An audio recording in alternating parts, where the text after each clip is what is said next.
Welcome to SR media. Kerala రాష్ట్రంలో జరిగిన వరద విపత్తును జాతీయ విపత్తుగా కేంద్ర ప్రభుత్వం ప్రకటించాలని, వరదల్లో ప్రాణాలు కోల్పోయిన వందలాది కుటుంబాలకు మానవతా దృక్పథంతో ప్రభుత్వాలు ఆదుకోవాలని సిపిఐ నాయకులు రాజేష్ సాహెబ్ అన్నారు.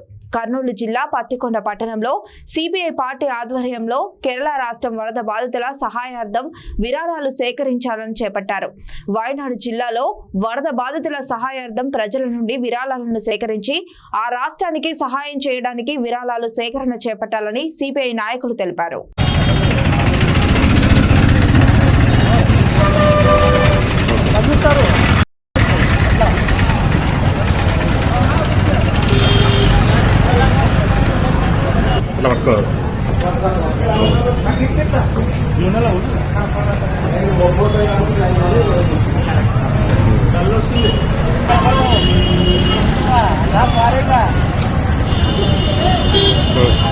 ఈరోజు కట్టడానికి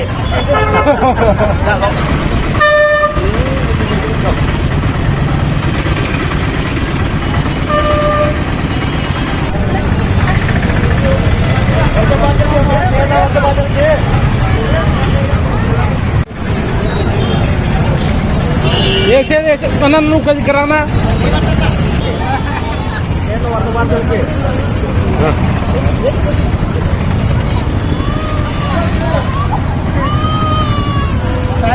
కేరళ వరద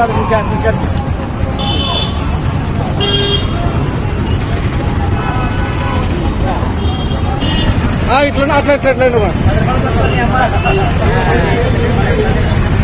జెండాలలో మళ్ళీ విరాళాల సేకరణ చేయడం జరుగుతూ ఉంది. మళ్ళీ గత 15 రోజులు 20 రోజుల నుండి కేరళ రాష్ట్రంలోన వాయనాడులోన అధిక వర్షాల వల్ల మళ్ళీ అక్కడ కొండ శిలలను కూడా విరిగిపడి వందలాది మంది ఈరోజు ప్రాణాలు కోల్పోవడం జరిగింది. వాయనాడు జిల్లా అంతా కూడా మొత్తం పూర్తిగా మళ్ళీ జిల్లా అంతా కూడా పూర్తిగా మళ్ళీ ఆస్తులు, ఇళ్ళు, ప్రాణాలు అన్ని కూడా మరి వరదలోన కొండ జిల్లాలో కొట్టుకుపోవడం జరిగింది.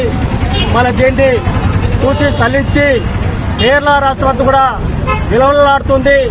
మరి అదేవిధంగా ఇక్కడ ఉన్నటువంటి పరిస్థితుల్లో మళ్ళీ వాయనాడు జిల్లాలో ఉన్నటువంటి ప్రజల్ని ఆదుకోవాల్సినటువంటి మనోధైర్యం ఇవ్వడానికి మళ్ళీ అక్కడ ఉన్నటువంటి ప్రజలకు దేశవ్యాప్తంగా అన్ని రాష్ట్రాల్లో ప్రజలంతా కూడా అండగా ఉన్నామని చెప్పడానికి ఈరోజు పత్తికొండలోన మరి విరాళాల సేకరణ చేసి మళ్ళీ రాష్ట్రానికి కేరళ రాష్ట్రానికి పంపడం జరుగుతూ ఉంది.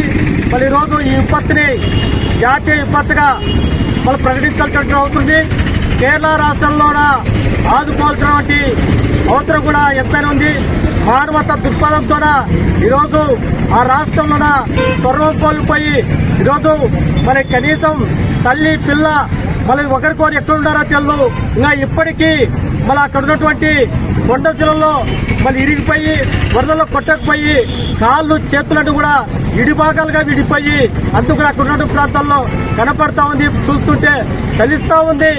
అందుకోసమే మళ్ళీ మానవతా దృక్పథం ద్వారా వాళ్ళందరూ కూడా విరాళాలు స్వీకరించి మళ్ళీ ఆ రాష్ట్రంలో ప్రజలకి మేమంతా కూడా అండగా ఉంటామని చెప్పడానికి ఈరోజు పత్తికొండలోన విరాళాల సేకరణ చేయడం జరుగుతూ ఉంది.